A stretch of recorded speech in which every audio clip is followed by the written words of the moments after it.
এতদিন চুপ থেকে অবশেষে কঠিন অ্যাকশনে গেল ডক্টর ইউনূস। একটা রাজনৈতিক ভূমিকম্প আসছে বাংলাদেশে এবং সেই ভূমিকম্পের কেন্দ্রে আছেন ডক্টর মোহাম্মদ ইউনূস, নোবেল বিজয়ী বিশ্বনেতা এবং জুলাই আন্দোলনের পর অন্তর্বর্তী সরকারের প্রধান উপদেষ্টা যিনি ছিলেন। এতদিন তিনি চুপ ছিলেন, নীরবে দেখছিলেন বিএনপি সরকার কি করছে, কিভাবে দেশ চালাচ্ছে এবং সবচেয়ে বড় কথা কিভাবে গণভোটের রায় অমান্য করছে। কিন্তু এখন তিনি চুপ নেই, এখন তিনি অ্যাকশনে নেমেছেন, কঠিন অ্যাকশনে।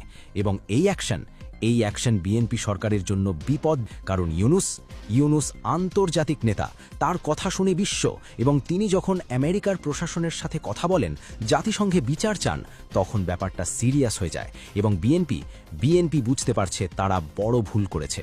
যখন তারা গণভোট মানল না, যখন তারা সংবিধান সংস্কার পরিষদের শপথ নিল না, তখন তারা ইউনূসকে অপমান করেছে। এবং ইউনূস এখন প্রতিশোধ নেবেন, আইনি প্রতিশোধ, আন্তর্জাতিক চাপ দিয়ে। এবং এর ফলাফল হতে পারে ভয়ঙ্কর, বিএনপি সরকারের পতন পর্যন্ত। দেখুন পুরো ঘটনা। প্রথমে বুঝুন কি ঘটেছে। সালাহুদ্দিন আহমেদ বললেন, আমরা শপথ নেব না, কারণ সংবিধানে এই বিধান নেই। এবং এটাই হলো গণভোটের রায় অমান্য করা। কারণ গণভোটে জনগণ বলেছিল সংবিধান সংস্কার পরিষদ গঠন হোক, এবং বিএনপি সেই রায় মানল না।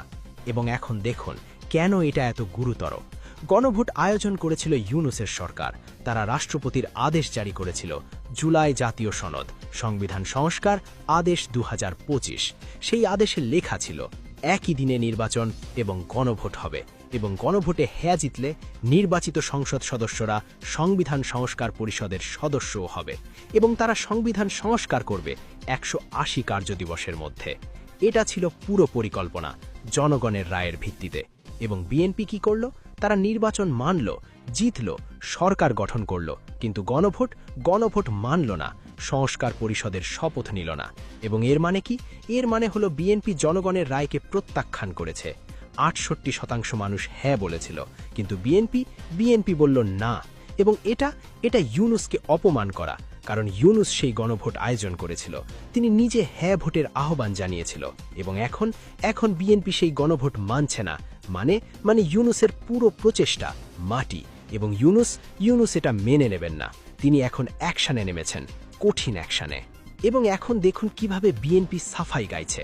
সালাহুদ্দিন আহমেদ বললেন, সংবিধান সংস্কার পরিষদের শপথের বিধান নেই, তাই আমরা শপথ নিচ্ছি না, আমরা সংবিধান মেনে চলি। কিন্তু এই যুক্তি একদম